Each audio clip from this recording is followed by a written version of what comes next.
We are live on Facebook, Instagram, YouTube, and hopefully in the Facebook group.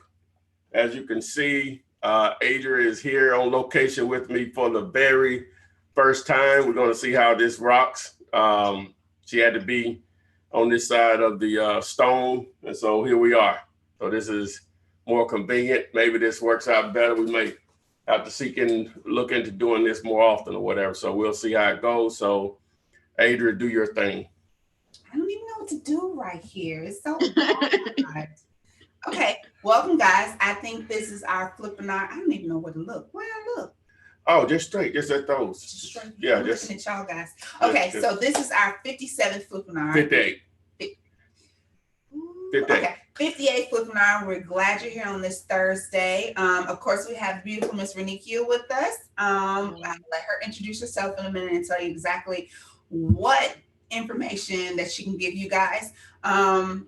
We're live across all of the platforms of social media that Ty mentioned. Please tag a friend, bring them over. This is your opportunity to ask questions. I read them, they answer them in regards to wholesaling with little to no cash flow.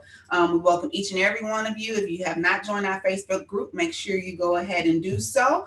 But we're not going to delay. We're going to get right into it. Instagram, you finally get to see me. And again, we are live in our Facebook group that has over 10,000 members. That's wholesaling with the Flip Man. But give them a few shout outs. I see you on YouTube, Off-Roader in the house, Pennsylvania. Kendra from Houston. Tony, hey, and B-Box, hello. Facebook, I'm working on it. And Instagram, I'm working on it too. But go ahead and start posting your question. Hey, it was working.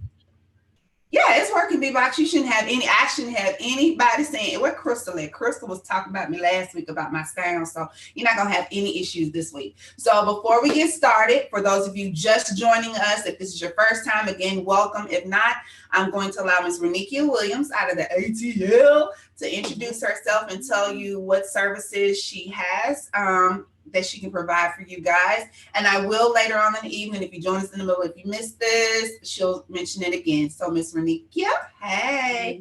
Yes, thank you so much for having me a part of this show.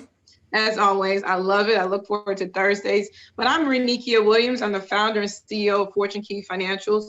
And it's pretty much a boutique firm that specializes in a wealth advisory, that specializes in building wealth through real estate, using creative financing options and understanding the power of different financial vehicles like life insurance and things of that nature. Have over 15 years of book knowledge and experience in this business. Been doing it since I was 17 years old. So all I want to do is show you all what I have learned and what my mentors have taught me as well, and also coupling that with all the studies I have done over the last 15 years of my career.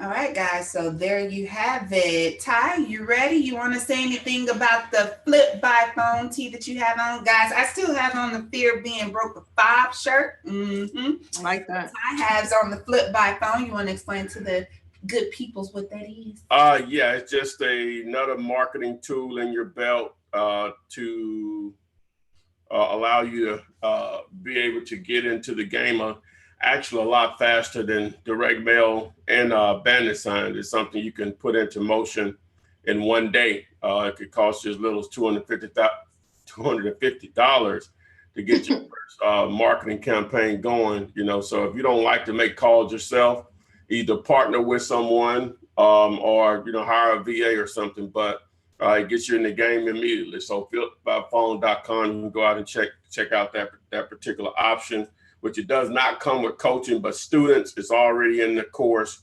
It's already been added. So if you already have access to the course, you're in the game. So flipbyphone.com. Okay, Crystal. Oh, she's starting already. See, I told you she was gonna come for me. She says you can't hear us. Hey, Facebooks, you can't hear. Says no sound on YouTube either. Oh wow. Crystal Davis and Sonia Samuels. Anyone else going through that? On Gregory Howard says no pic on here. Okay. We're looking fine everywhere. Kendra Michelle says she can hear fine on YouTube. Yeah, I think it may be the individuals. You may want to refresh. Hey guys, it sounds fine on YouTube. We hear you. Can you see us on YouTube? Jay Jackson on Corel. I can hear and see. Okay. Yeah, we'll roll with it. Yeah, we're rolling with it, guys. You may really want to refresh. Yeah, I done made the effort to come up here to make it better, so you don't. Crystal, don't stop me today. All right, guys, we're gonna go ahead and jump right into our questions. First question is gonna come from YouTube, and it is going to be from Brittany Purvis. She wants to know: is it a good idea to try to get deals on Facebook Marketplace? What you think, Renikia? Facebook Marketplace? I think finding any and every avenue that works for you is a great avenue to generate leads. You know, I don't think anyone that's really in this business can say, oh, this one marketing avenue works and I get all of my business from this one avenue. I think it's a combination of multiple marketing avenues so you can begin to generate consistent leads. And that was on Facebook. It was on YouTube. I can't hear anything. She ain't saying that. She was. Yeah, I was done. She finished. Yeah, I was done. Hey, just bear with her today. Seems like it'll work a little smoother with her being here, but so you can't blame it on me because I ain't hooked up. I didn't turn on nothing. Yeah, she's seeing my operation here, and it's a lot. I'm gonna fix it. I'm gonna fix it out. Yeah. I can't even hold the gator, y'all. He won't even let me fix the gator. Let me take the little one out the big one. Ooh, we can gator today. Yeah. I feel special. Okay. Going to sticking with YouTube, Off-Roader has a question. He says, hey Ty, I was in a closing today and their seller walked out. Wow. Changed his freaking mind. Did that ever happen to you guys? You mean like you were at the table and the seller just said, forget it? I've had that. I've had it to happen. The guy, his car broke down. It was, I think I mentioned this a couple of Flippinars back, but his car broke down about a mile away from the title company's office, and you know the buyer was ready there to rock and roll, and a friend of mine actually went to high school with. It was going to be his first deal, and we had to go get him. He was mad because he was hot, and the buyers, you know, where his office was located was only 5 minutes away. But so he said, just call me when he gets here.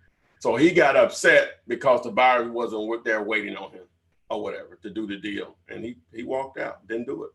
You know, never happened. Thinking we were going to split. I think it was $14,000. You know, just poof, just like that. You know, so it's possible, but that's the only time that's ever happened to me in 15 years. So I think this is a great teachable moment. I'd love to know what was his reason of walking away from that deal. Oh, the guy that asked the question. Yeah, Off-Roader, if well, obviously you're listening, if you could go ahead and tell us why he left. Now, Crystal, I see on Facebook, she can't hear me. She's saying she still can't hear or see. So no one on Facebook can hear or see? Nobody's saying that but Crystal. But Crystal's saying that, I think. So let me see. She's playing with us. Okay, still no sound. Yeah, she says no sound on Facebook or and nobody else on YouTube is having trouble. It doesn't appear. So yeah, Crystal. Let me look at. Hold on. Go ahead. Okay, I need a question off Facebook from B Boy B Hunt. Oh my God! There, let me see. Big B Hunt on Facebook has a comment. How you lose it? I don't see where. Go you can go back here. Yes. Go ahead, read it. Yes, he got his first contract yesterday, but he does not have a buyer yet. but I am marketing to create a buyer's list. I want to thank you ladies and the Flip Man, yeah, you're welcome, for all the knowledge I've gained from his videos and the Flippinars you do every week. 2 months ago, I thought you had to have millions to invest in real estate, but now I'm an investor and on my way to changing my future. My questions are, had a nice little intro. Okay, since you don't want the seller to know you're wholesaling their property, how do you explain the 2 to 4 week delay in closing? I'm assuming I don't tell the seller I'm looking for someone to buy my contract before I can pay them their money.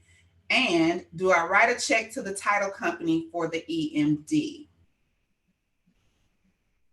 What you think? Those are great questions. I prefer to allow an attorney, or I guess in some people's cases, a title company to hold the earnest money. I just rather have that. I don't want to, people get amnesia. They silence their phone when they owe you money. So instead of me having to chase any buyer and seller down, I'd rather allow the attorney to hold the earnest money. To answer your other question, do you tell the buyer or do you tell the seller? Personally, no, you don't tell the seller. I mean, you can expose whatever it is that you want to, but personally, I don't necessarily tell the seller that I'm assigning their property, because the assignment clause is in the contract.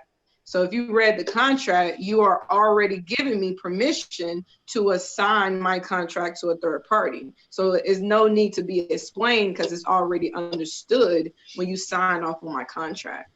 But as far as finding your buyer, if you don't have a buyer in place, you may want to make sure you have a good due diligence period in there. Once that due diligence is up and you still don't have a buyer, you might want to go back to the seller and see if you can get a little bit more due diligence time so you don't lose your earnest money while you're finding a buyer. There's no sound on YouTube or what's next? No, but I'm sorry guys, we're still looking at Sonia and Crystal. I do see your comments that you have no sound on YouTube or Facebook, but everyone else says that sound works. They can hear us, they can see it. So it has to be on your end, guys. We've done everything we can here. I'm sorry. Only thing I can suggest is to refresh. Yeah, just refresh. Charmin, just to follow up on that, she asked about why would you tell them 2 to 4 weeks? What reason would you give? That's your process. That's why it's a range of 2 to 4 weeks. You're pulling title, you're doing inspections, due diligence period. You just want to make sure you're buying what you're buying. It's that simple. Right. They understand that. But they want you to buy it the next day. It's not a car that you're buying. It's a house, it's an investment. You spend a lot of money, so it takes time to put a deal together. Right. And most sellers, they understand that.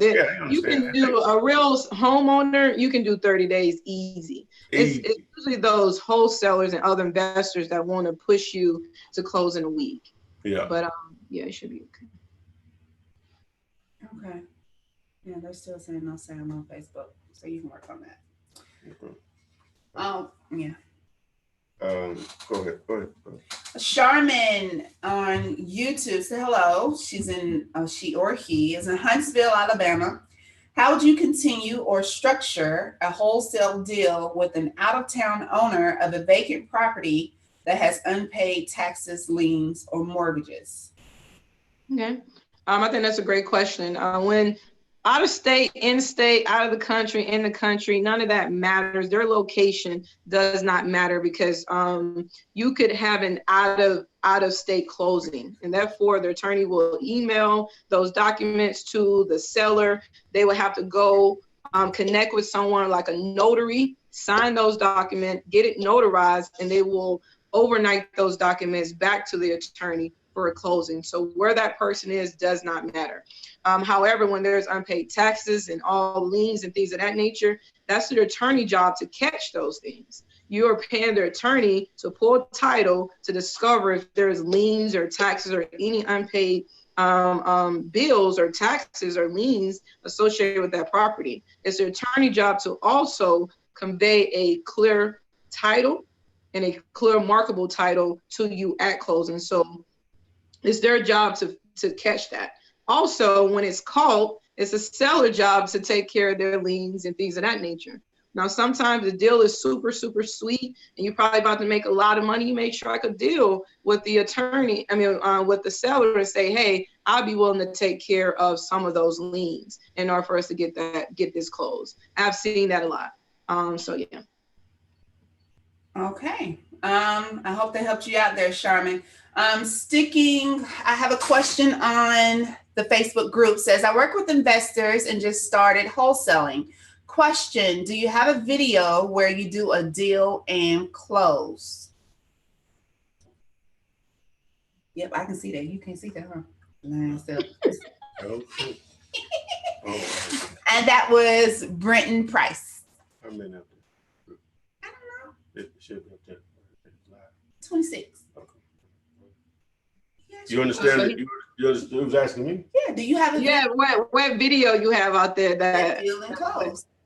A deal and what? Where you do a deal and close. He wants a beginning to end deal.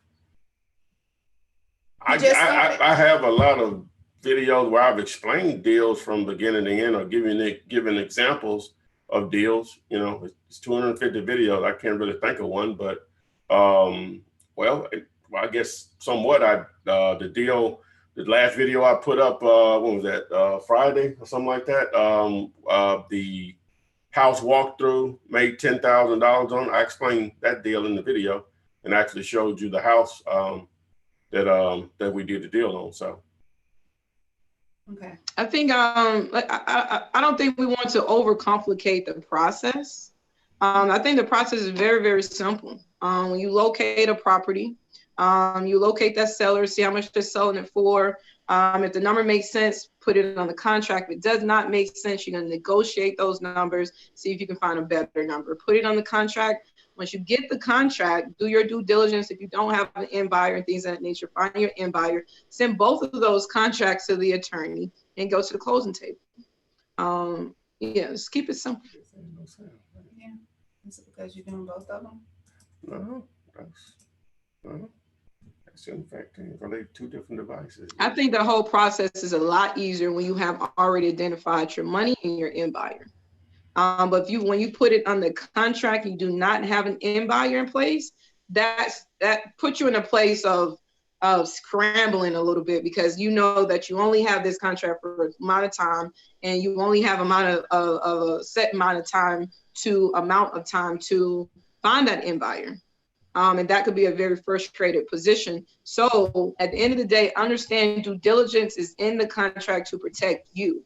So signing the contract and giving someone $10 of earnest money, you have a 5-day due diligence. That means you have 5 days to back out of that contract. So test the market, put it on the contract, put your protection period in there. So at the end of that 4th day or that 5th day, if you know you haven't had a buyer, just call them and cancel the contract. It's just that simple. I send them an email. You can send them a contract cancellation agreement. You can send them an email and say, I am canceling my contract during my due diligence period for whatever reason that you want to tell them.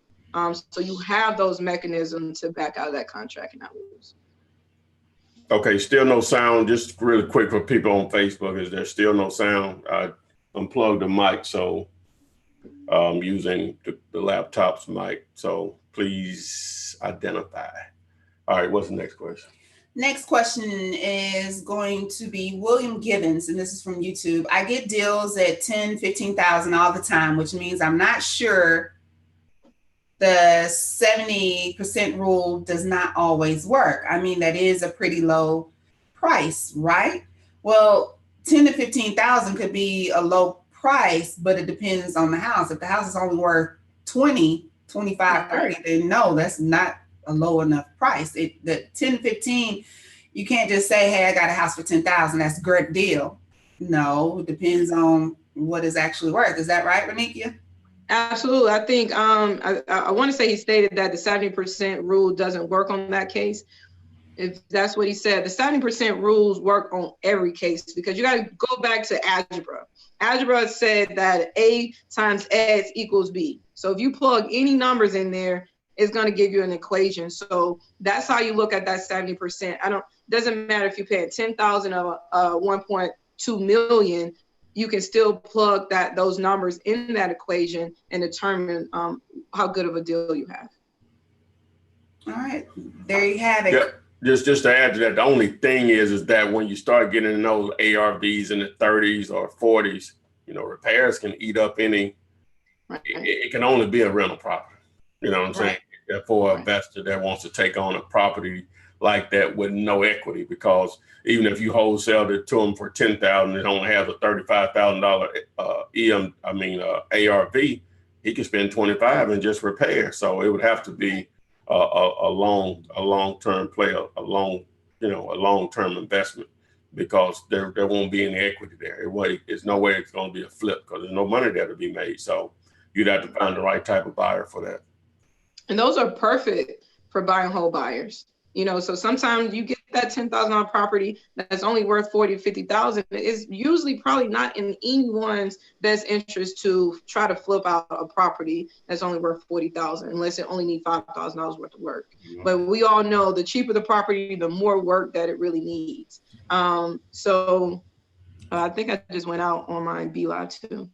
No, I'm trying to reconnect it. Go ahead. Because so those are properties you want to keep. Simple as that. Mm-hmm.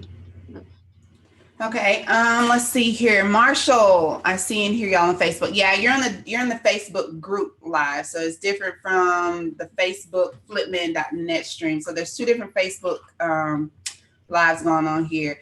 Let's see here. Brenton Price, thank you. I'm gonna go look at some videos and happy to see people spread their knowledge to others. All right. I can't see y'all on BeLive anymore. Yeah, he's working on that one, because that was the one that they didn't have sound. Sonia Samuels, this is really frustrating because the competition is so high. Would you suggest buying the list as opposed to using the signs or doing drive-bys? And she's on the Facebook group. As I will always say, it's a combination of all. It's a combination of all.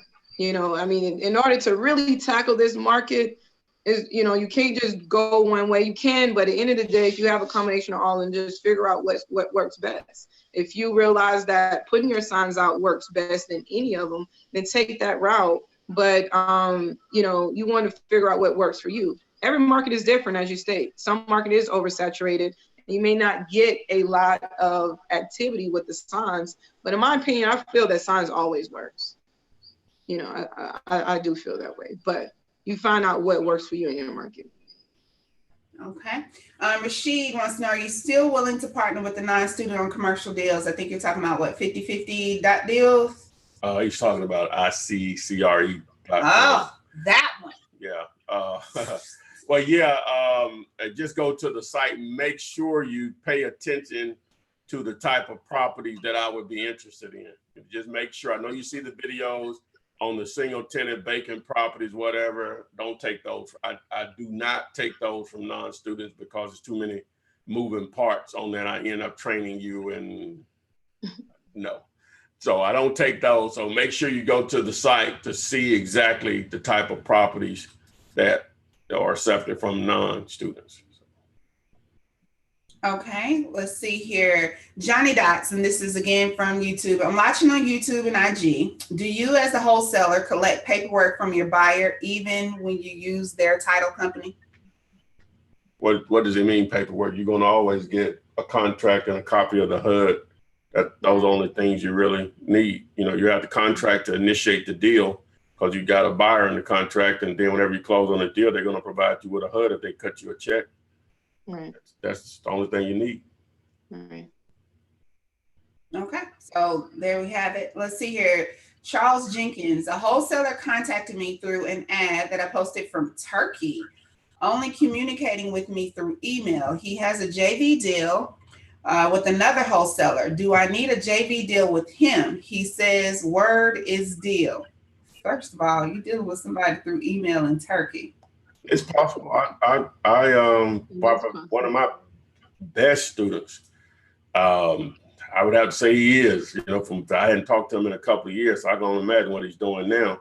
But he wholesaled in Cleveland, Ohio. He wholesaled the crap out of some properties to guys overseas, and really never talked to them outside of communicating through email. He would buy properties, and he would tell you about the properties, and then whenever you close on the deal, they're going to provide you with a HUD if they cut you a check. That's the only thing you need. Okay, he would buy tax properties. I guess the laws are a little lenient, more so as for the redemption period in Ohio, from my memory anyway.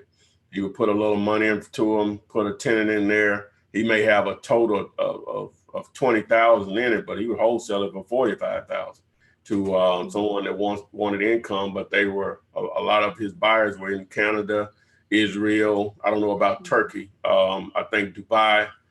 So that's real. They just have to show you they're going to perform. Now, I got jammed up in a deal with a dude that he swore he was going to buy from, and sent some kind of bull crap check to my attorney and everything. And the attorney's like, Taro, what am I supposed to do with this check? Wow. I can't. He swore he couldn't do a wire or whatever. It's not some financial outfit or what, a brokerage mailed a check from Canada from it. So I can't do anything with this, man. I made wait so much time with that guy. It was ridiculous. But I was being greedy because he was going to pay what I was asking. You know what I'm saying? And so, but I got what I deserved out of that. I just wasted all. Matter of fact, I lost money on that deal because I ain't went up to delay one of the rare deals I ever lost money on a wholesale deal. But greed, I do that to you. And this after being 13 years in the game. So that's why I tell people you can make mistakes, it's just the business or whatever. But I went and paid his taxes for him on the property, because that was the only way he was going to give me more time or whatever. And it was one of those deals where I just didn't get it cheap enough. And so I had this buyer that was going to pay this or whatever, because the house was in a very, very hot neighborhood, but it was just so badly designed just from the initial build on it, which had enough square footage of it. It just had just such a bad layout that it was just going to cost a lot of money to get it to a more modern layout or whatever, which was the issue. And so, I got what I deserved, man. I should have just let it go because the price didn't work. Just that simple, because of the renovations that it was going to take to do it. So. And just to add to that, one of my greatest and best cash buyers is foreign. He's from Israel. And to be honest with you, I'd rather deal with foreigners, versus a lot of these local investors who's always buying but never buying. But these foreigners, they're just number driven. You put the right numbers in their face, that's all they care about. They don't really care about where it is, where it sits, or it's a lot easier sometimes dealing with. You find you some great cash buyers that are foreigners. They were ready to spend money, and they understand money, and they understand a good deal when they see it. So don't undermine dealing with people outside of the country. All right, there you have it, guys. Go across the pond. Rivers and oceans, waves and mountains. Okay, George Starr says, which is a better move, being a realtor with a real estate license or as an investor buying and flipping? I only do multi-unit investments. What do you think? I'm going to give my answer because I like answering sometimes. Okay, guys, y'all are so focused on this real estate license. You do not need a real estate license to wholesale. Just keep in mind, if you choose to have a real estate license, you are now bound by different laws to disclose that may prevent you from doing the type of wholesale deals you want to do. So it's a gift and a curse. Yeah, you got access to certain systems. Yeah, you might have more people coming to you. You can say, I'm a licensed realtor, but you're going to be bound by some rules that I wouldn't be bound by, that could help you or hurt you.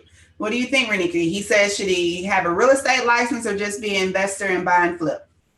All right. So I would say this, I'm a numbers person. When you make financial decisions, you want to make the decision that's going to bring you the greatest value. So the question is, how many multi-millionaire real estate agents you know?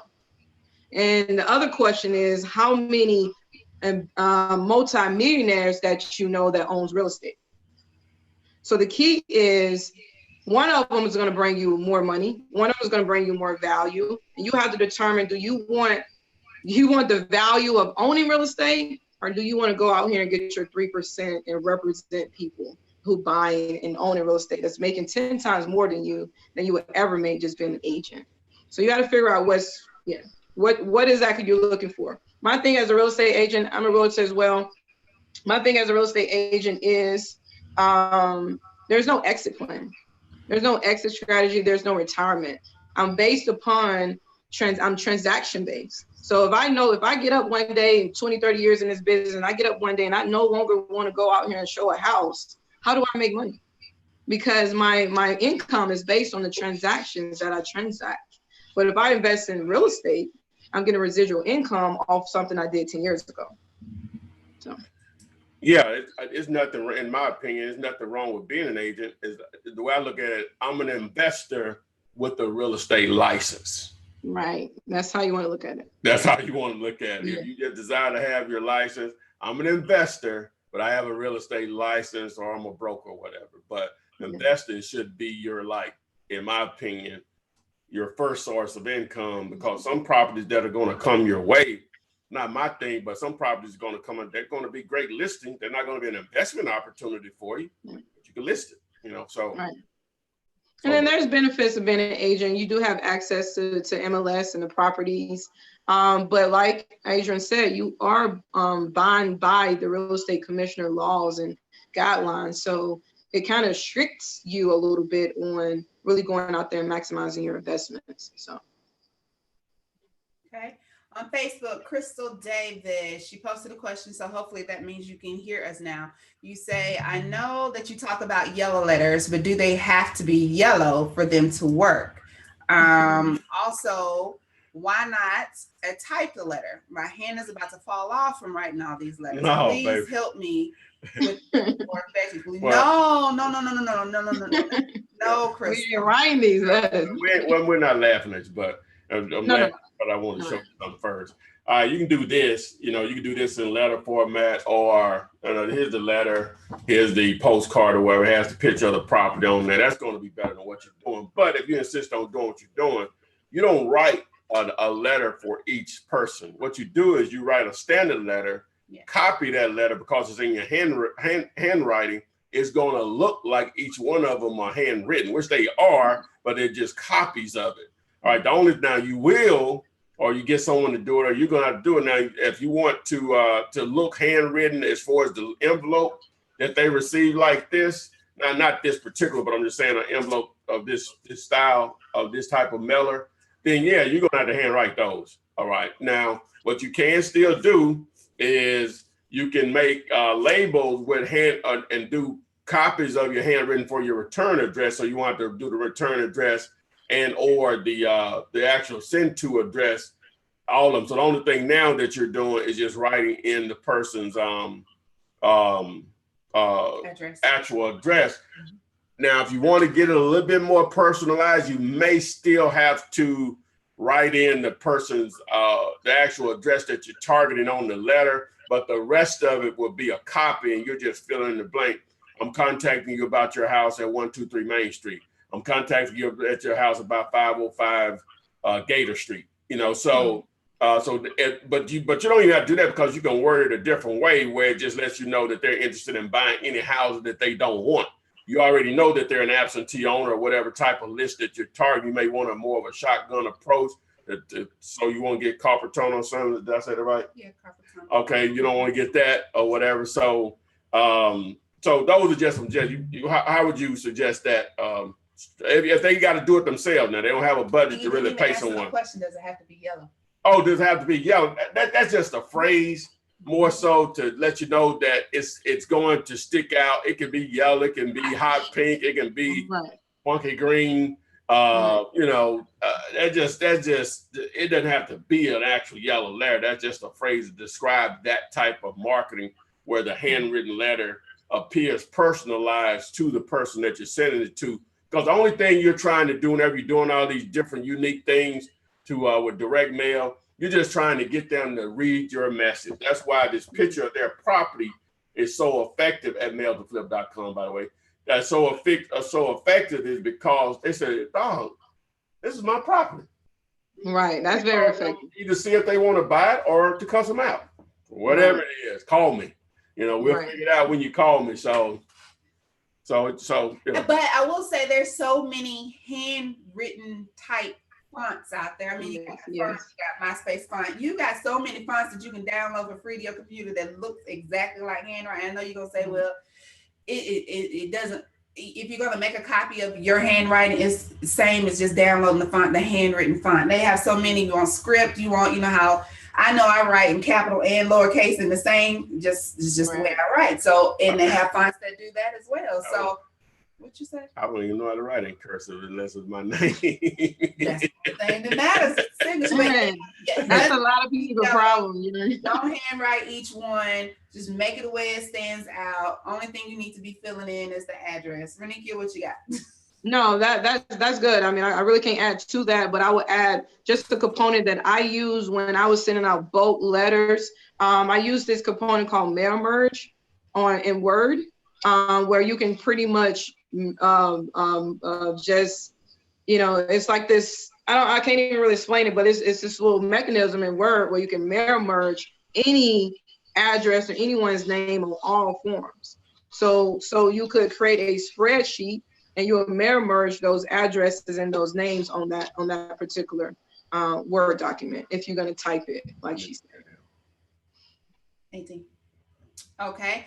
Crystal, I see we were answering your question and I see someone else mention handwritten type font and you said, what do you mean? Yeah. Go to Google it. Yeah, defont DAFONT.com. I mean, defont MySpace. What kind of paper? MySpace. Any paper, Crystal. There's no need to go buy some watermark paper. Go buy you a pack of that Astro Bright hot pink paper, and that's gonna work just the same. If you want to make some postcards, and then go to Kinko's, print them off. They can probably put you 4 to a sheet, front and back, and cut those suckers out and have them ready to go. Vistaprint. I mean, you have so many resources to make it easy for you, but yeah, don't overcomplicate it. Going to Instagram, Joe the investor says, I have a house under contract at 160, built in 2012. Comps are 200 to 205. Not a big enough margin to wholesale it. What other options do I have? How much they want? 160? 160, and the ARV will say 205. Walk away. I would say walk away. 70% of that 205 is 140. You're not really going to find an investor to take that on because it probably doesn't make sense for someone to invest in that because it's not enough money. It's not even no spread in that. So you're probably looking for a retail buyer who wants to come in and have a little equity. Retail buyers don't really care about equity. They almost overpay if they really want it. But it's not that many options with it. I mean, you can try to do a subject to, but at that price, I won't do a subject to. The numbers won't really make sense. All right. I'll let it go. It's a numbers game. I'll let it go. Okay. I don't know if I'm sorry. Oh, same thing. 200, 205, 165. Yeah. The number don't work. Just you hadn't even done repairs yet, you know, or your money. You know, the number don't work. Yeah. Mm-hmm. Okay. Back at the very beginning, Off-Roader mentioned that he had a seller who walked out on him at the closing table. And we asked, why did the seller walk out? And he said the seller walked out because he thought he was going to get money back. But his property had crazy liens and fines. Whoa. Wow. He owe you some money then. Yeah, he was going to actually owe you some money. That's supposed to be established before you even get to the closing table, though. Right. And he cannot back out your contract for that reason. Like he owes you some money. Yeah. You know what I'm saying? Yeah. Yeah, but if he didn't have the money to sell up the difference, you can't get blood from a turnip or whatever at the end of the day or whatever. But Renikia, it doesn't even get to that point because you're going to look at the HUD and say he's got to bring money to this closing table. So Off-Roader, if you didn't establish that with your, because he may not have known or whatever. It was something missed somewhere, some communication, because that should have, once you got your buyer in place and all the paperwork went, it should have came back. Hey, this is what's on there and this is what's out there. Because people ask all the time, when is the title pulled? Well, the title is pulled once you get your buyer in place.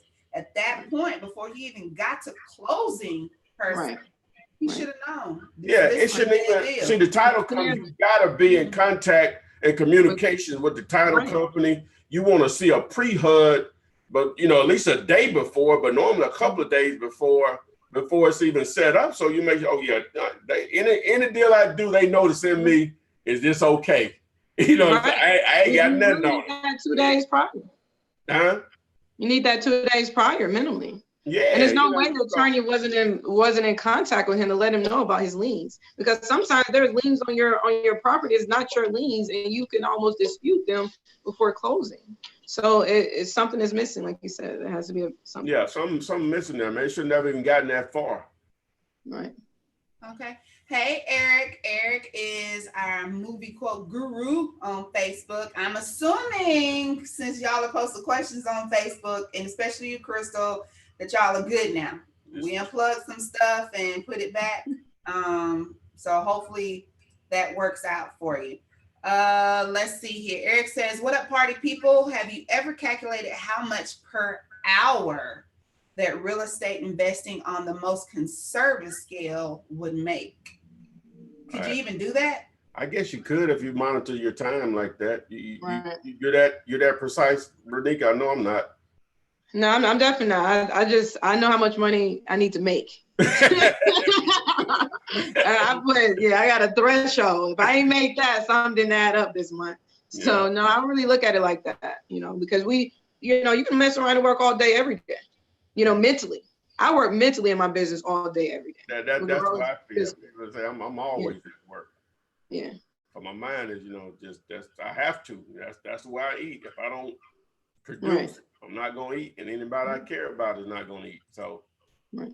I set monthly monetary goals, and I hit those goals. And if I hit those goals, everything's paid for and everything's good. Okay. Let's see here on our Facebook group. I'm sorry, guys, I have to lean in because it's way over there. No, you can see. No, you can see. I can hold up. No. I can see. Yes. You can see through gators. Okay. Give me a second. Hey, don't touch it. You ready? On your contract, do you include the taxes that are owed on the property that need to get paid off?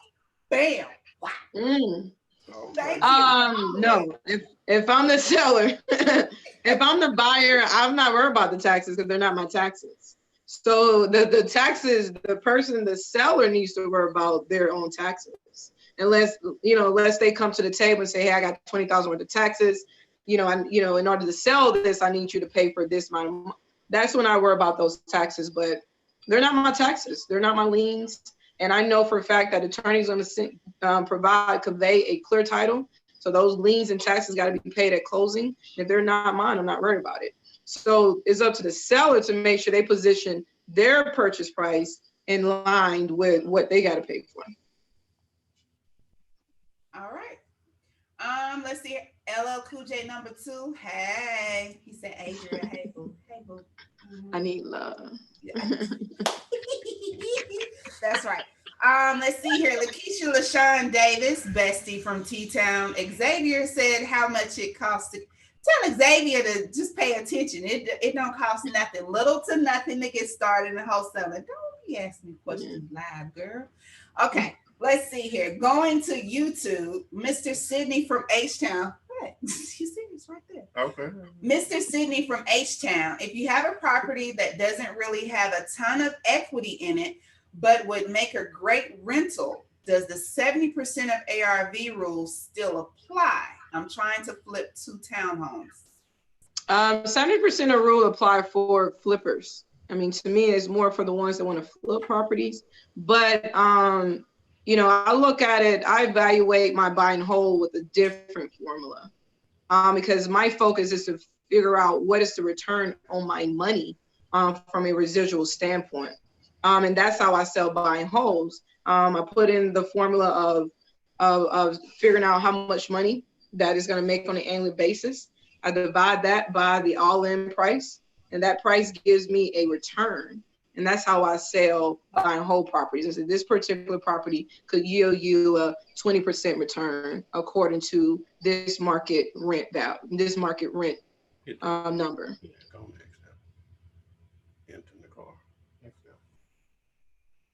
Okay.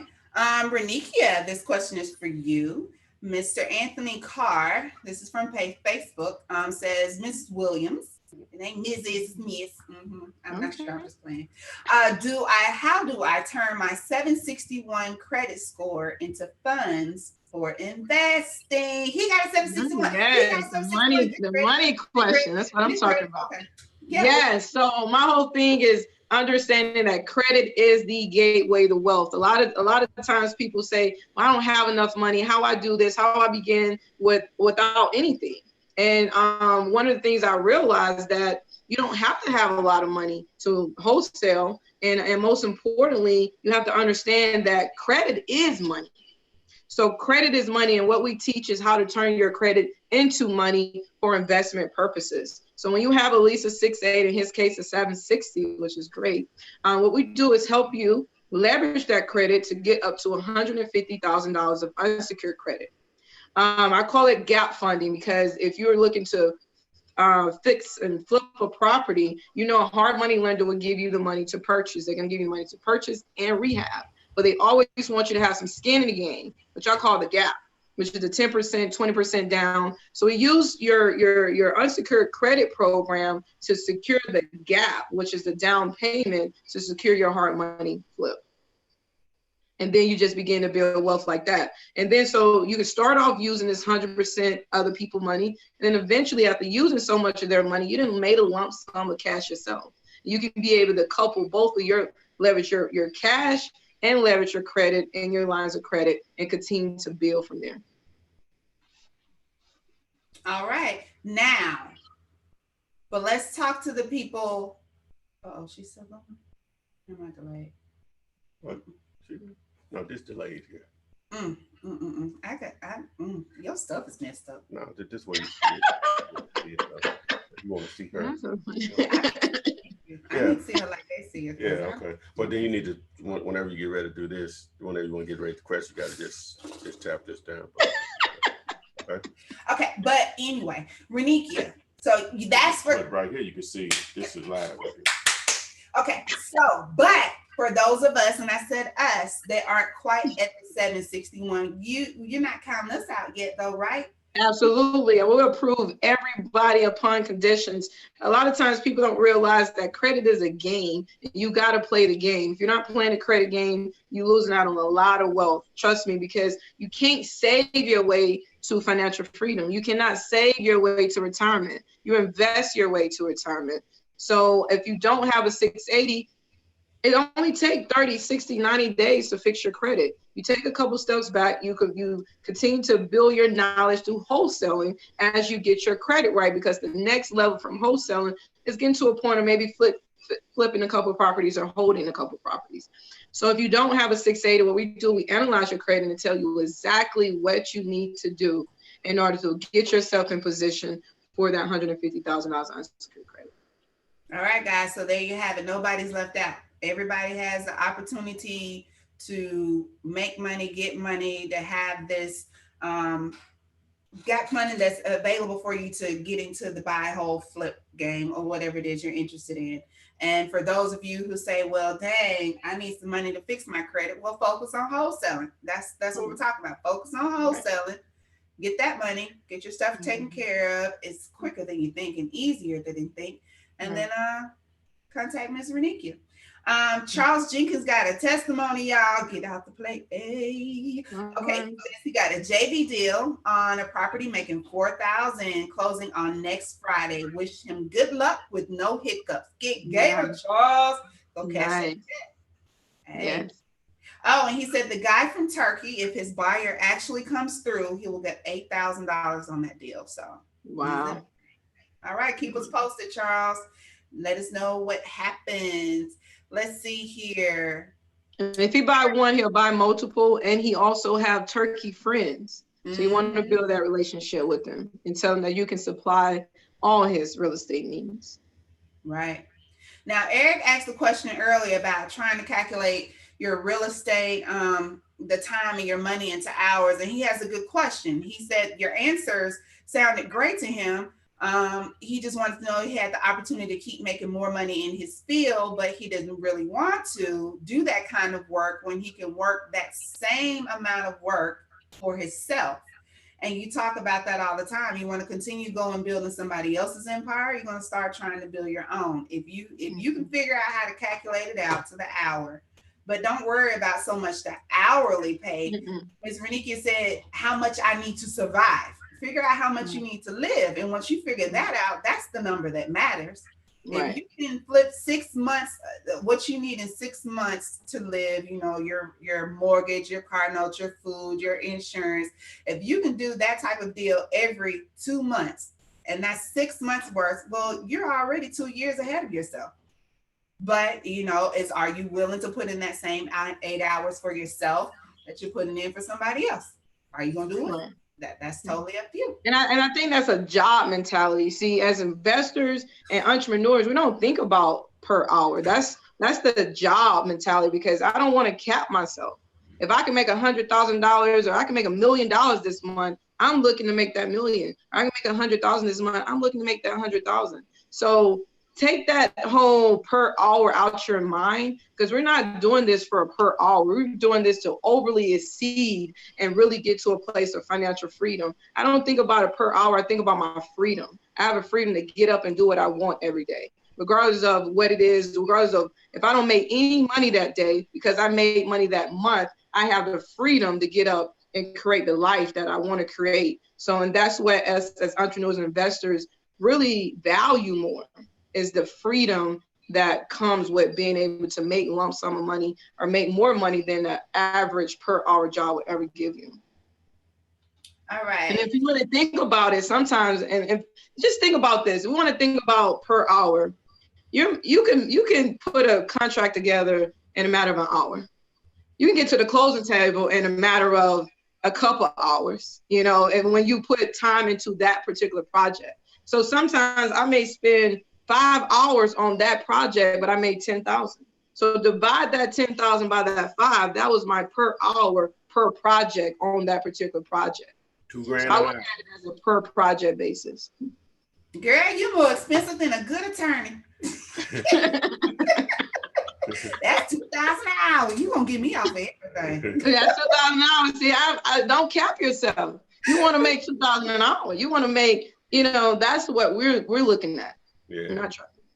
All right. Sean McClendon on the Facebook group, does Miss Renikia have a website or personal contact? Yeah, we'll stay with us to the end, so we'll make sure everybody hears it, because she kind of knew at the beginning, kind of at the end. But yes, absolutely. Derek Clay, also within the Land Guide app, what does the home price represent? It always varies differently than the price on Zillow. Well, understand with Land Glide, it's going to only be as informational current as how the county that property is located provides. Now, normally what it does, if it does provide values, it's providing assessed values, not an actual ARV or Zestimate, some of the Zillow. It's providing an assessed value. Not always, but in most cases, an assessed value is going to be lower than what an ARV will be. Not always, but in most cases. What do you think, Renika? I know you don't know. You might not know about the tax records. Yeah. For some reason, that's always off. I don't know. Like I never go by the assessed value in the tax records. Yeah. You know, it's always lower or something. Yeah. So I don't really go by the assessed value in the tax records. I feel that Zillow may be a little bit more closer than the tax assessed value. But there's multiple ways to filter Zillow to kind of show you what have been sold in that market. Correct. I think Zillow is a very cost-effective way to give you an idea of what your property is really worth. You got HomeSnap. HomeSnap is an app. I love HomeSnap. When I'm in the field, it's an app I encourage everyone to download the HomeSnap app. Yeah, you keep mentioning I need to download that.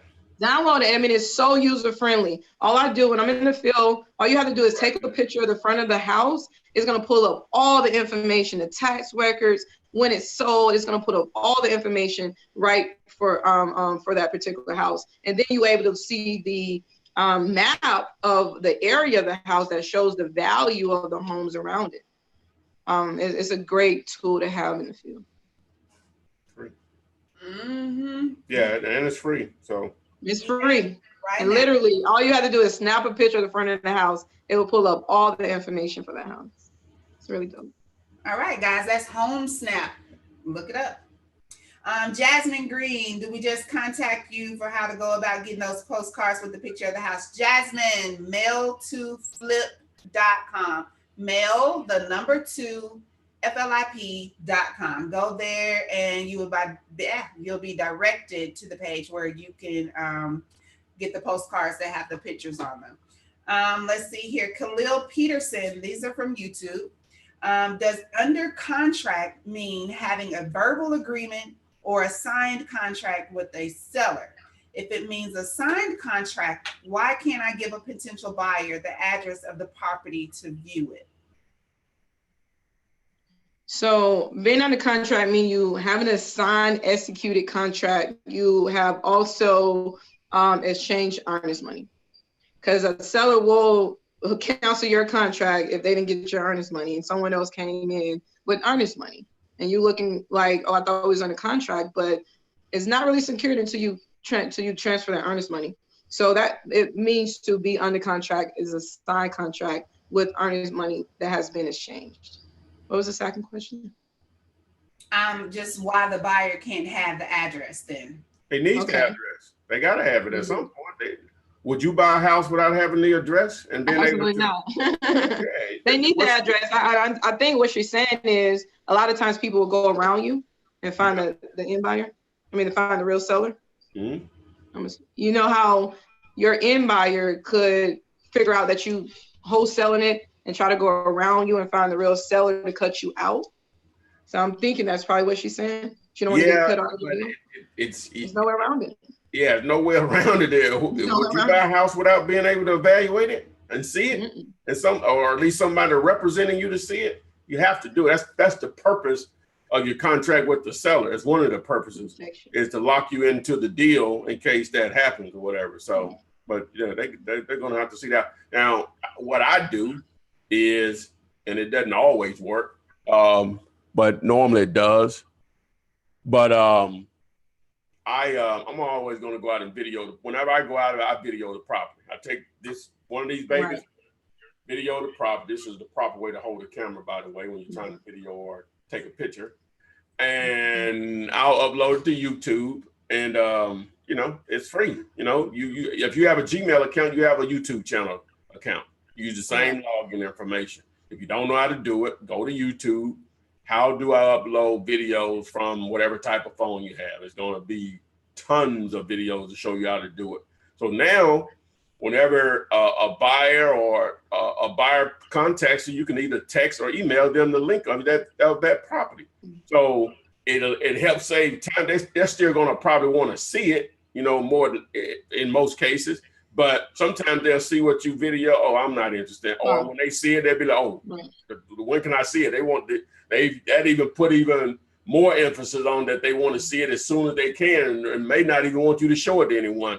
So it's just a time saver to get rid of a lot of the tire kickers that may not have any interest in it. You know what I'm saying? After they've seen the video. But, pictures work, but, why not take advantage of, the technology video? Who doesn't have a smartphone? If you don't have a smartphone by this point, you're not serious about being in the business. In any business, really.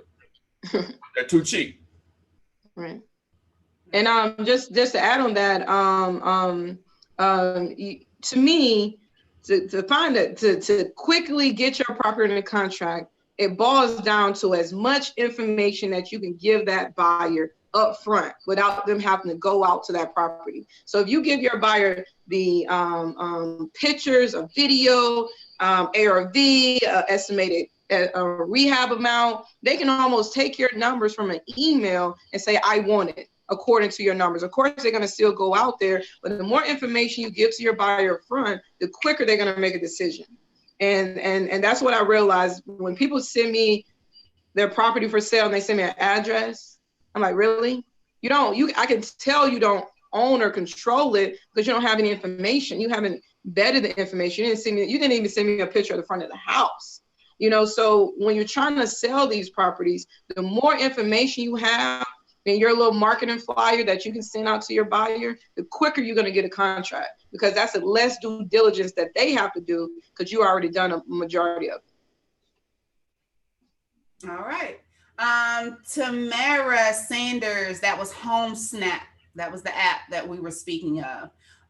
Question from the Facebook group was, I have a couple of family members that are interested in buying a property and then flipping it. I would like to know, does Renikia Williams have a few customers that I can speak to about hard money lending? You cut off.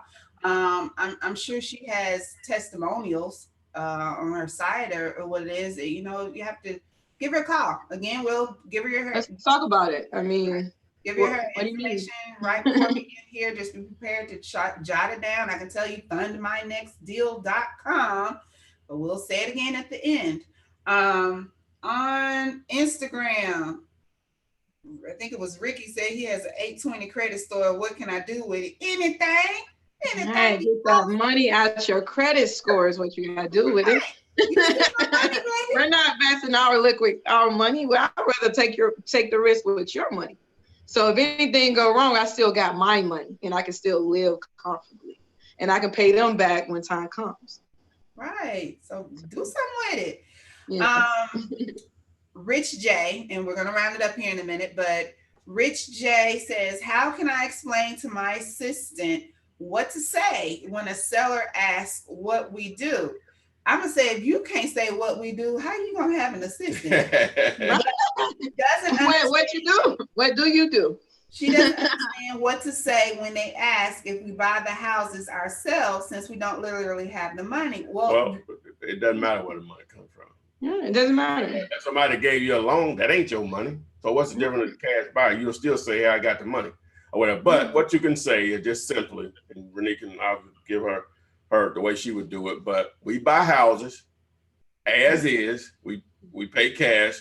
We normally close in 2 to 4 weeks. We pay all closing costs minus any unpaid taxes, mortgages, or liens. That generally answers all of their questions. Generally, just that statement. It's the same statement I would say. It's just that simple. Just that simple. All right. Local stop. I see what you said. Okay. I'm going to, we have been on for a little over an hour. I know Facebook has some technical difficulties, and I think I actually like it better coming up here, Ty. I'll probably just come up here. Yeah. All right. That works. All right. Yes. And then smack him across the dome, y'all, when he feels like he's been going to sleep. And we get Renikia up here too, and then we just have a day.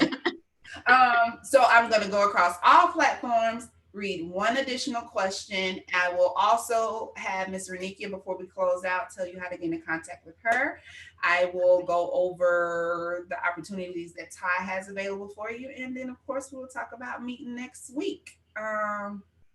Yeah.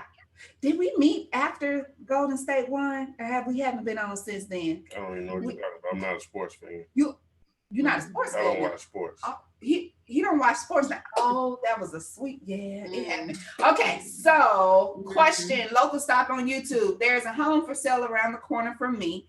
Only thing is the realtor representing the seller. Should I stay away from this home? Can you wholesale a house that has a realtor, is what he's asking, basically. Yes, you can. I mean, it's harder.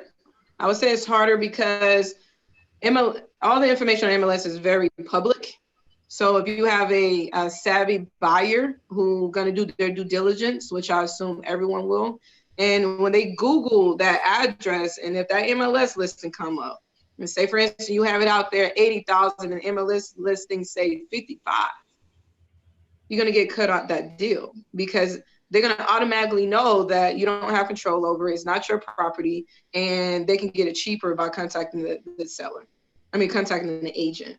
So just keep that in mind when you're trying to do properties that are on MLS, is that that's public record. And when you try to upsell it, you could get caught up. So. All right. I'm scrolling through my Facebook here. I don't have any questions that I missed. Crystal, again, I apologize to any of those that were relying on Facebook. I know a lot of people prefer Facebook. Oh, there's a question from Kelsey. Kelsey's question was, do you recommend cold calling? I actually feel confident when doing so. However, I've been paying for phone numbers on white pages and they have been extremely inaccurate. I currently use Landglide, but was hoping for recommendations for skip tracing phone numbers. Well, that's a good segue into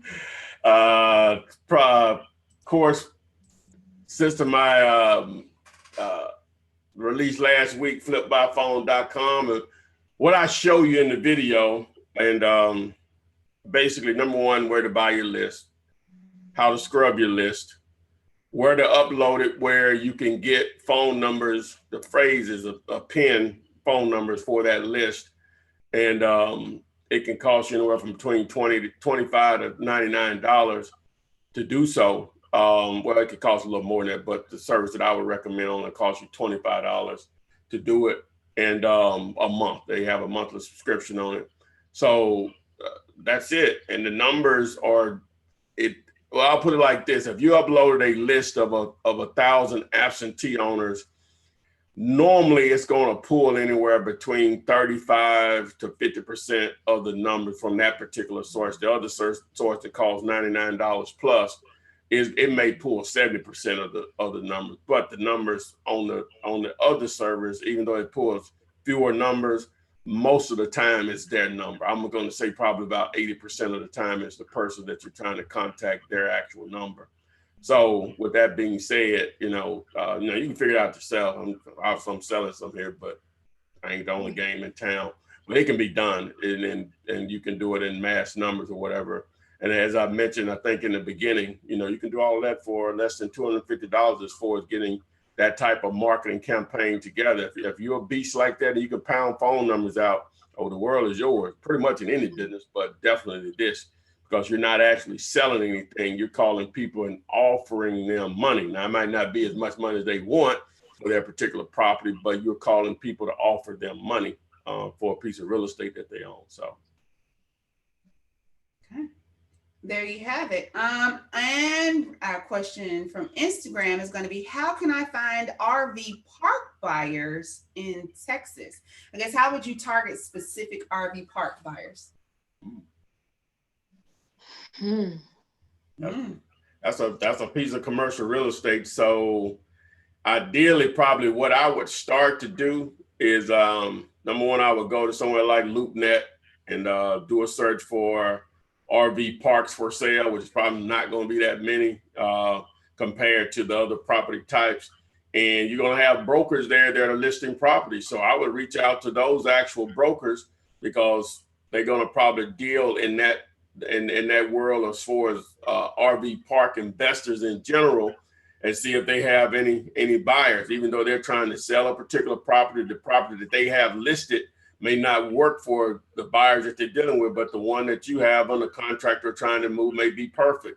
So that's where I would start, and then I guess also what you can do, you can identify RV parks all over the country as far as who owns them, and either try to contact them by phone or send them something in the mail about the property that you have. So those are just a couple of things that I would do. I know zero about RV parks, but that's what I would do if I was looking for a buyer.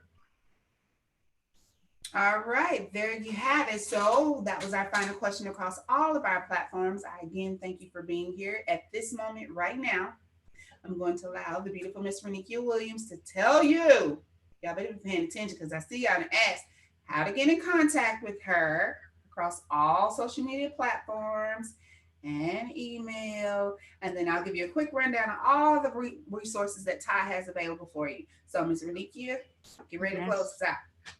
Thank you, thank you, thank you. So so get in contact with me, or if you want to take advantage of banking on your credit and using your credit and using other people's money and taking risks with other people's money, you can find those services at fundmynextdeal.com. That's going to get you to my website. You can input your information. You're going to get an email with instructions on how to get started with that program. Also, I'm on all social media channels, Facebook, LinkedIn, and IG, my first and last name, and Facebook up to the K in my name, not Facebook, Instagram up to the K in my name. And so if you had any questions and you're trying to get in contact, my office is always open. There's always someone there to answer any of your questions as well if you have any questions about those services. All right, there we have it. And just put it out there, if you're interested in getting more leads and standing out from your competition, mail-to-flip.com. Those are the postcards with the pictures of the houses on them. Again, Renikia can be reached at fundmynextdeal.com to get 100% funding for your deals. Let's not forget that we have 200 plus free videos on wholesaling. On YouTube, you got 50/50 deals, 50/50 deals, where you can split deals with this man. There are rules and specifications that you need to follow. So when you go to the site, make sure it's an unlisted deal. And don't forget flipbyphone.com, where you can find deals faster and cheaper than bandit signs and yellow letters. It's just a way of marketing for you. We have these live Flippinars every Thursday, 6 p.m. Central Time, 7 p.m. Eastern, and we will see you next week. Oh, hey, Golden State swept the Cavaliers. I just gonna put you know what? Okay, okay, guys. We'll see you next week. This video will be available momentarily on YouTube if you need to rewatch it. Apologize for the technical difficulties, but we will see you on the flip side. Go get Gator, guys. Cash some checks. Mm-hmm.